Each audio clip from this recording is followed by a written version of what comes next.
Hey guys, it's Chelsea Lee and I'm here with Maddie and we're here to talk to you today about what it's like being an agent, Part 1, Seller's Edition.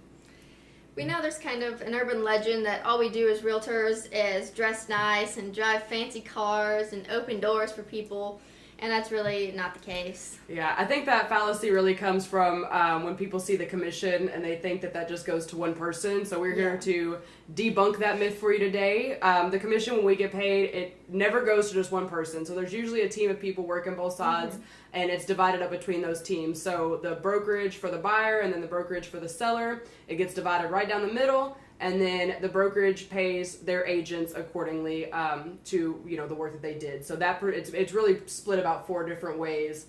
So definitely just doesn't go to one person. If that was the case, I would be riding around in a G-Wagon by now. Yeah.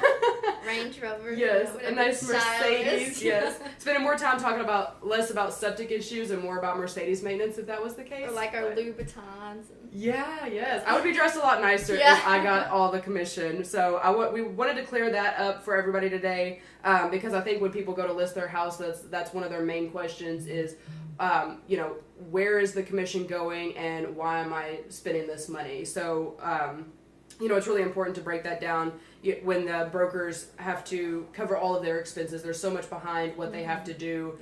So when that 50% is given to them or paid to them, it's usually going towards like the infrastructure and some of the things that we do for our listings. A lot of that money goes right back into those listings.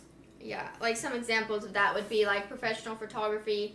I'm sure you've seen some of our listing photos online, and not to brag or anything, but they're pretty great. Like the best. Yes, yeah. Best out there. Another thing would be like if you see a land listing, we do pay for like the drone photos so people can see the area a little bit better.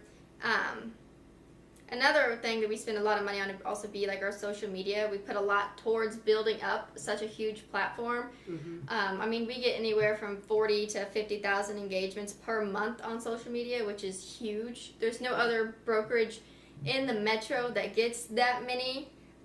And an engagement is someone like liking or commenting on our post, so people actually interacting and seeing what we are putting out there. Yeah, and I think the importance of having like such a big following like we have is making sure that the listings that we provide get seen by the most potential buyers. So not just people who are partial to Holden or Warrensburg, but really all over Missouri and even further than that. So people who are in other places can, they're house hunting and they click on one of our tags and they see some of our beautiful photographs and they just fall in love with the house. So we bring buyers from all over the place with our engagements and our posts. Yes, absolutely. Another way that realtors really help their clients throughout the process is they really just facilitate the whole transaction from the start, getting it to contract to getting it to close. There's so much that happens in between that with like the inspections and the appraisals.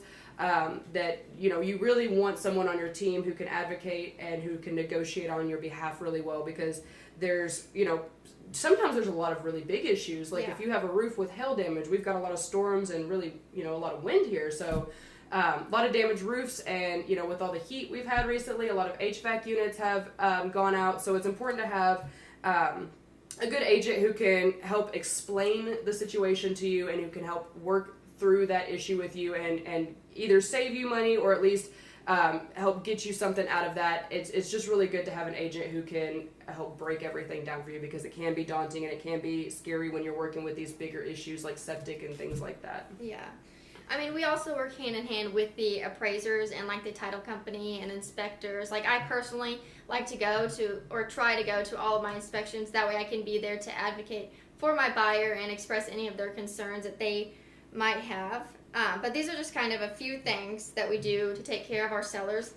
The list kind of goes on and on about what we actually do and our responsibilities as far as to you, our client. Yeah, and touching on the appraisals and stuff like that, that's just another avenue where a seller might have to put out more money. And so that's another way that it can kind of be a daunting process for our seller clients, is that when you have the inspection, your buyer might make requests for repairs, and then you get the appraisal. Maybe there's an issue with the overall pricing of the home, or repairs that the appraisals are going to make. And some of those things the appraisal you can't really negotiate. So you really have to find ways to be creative and saving your client money. And that's at the end of the day, that's so important.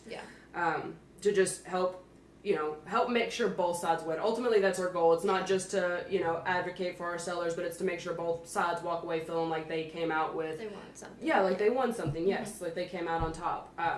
So I think it's just really important to have a solid agent when you're going to list your home, and you're going to get that with Homes by Darcy. Yeah.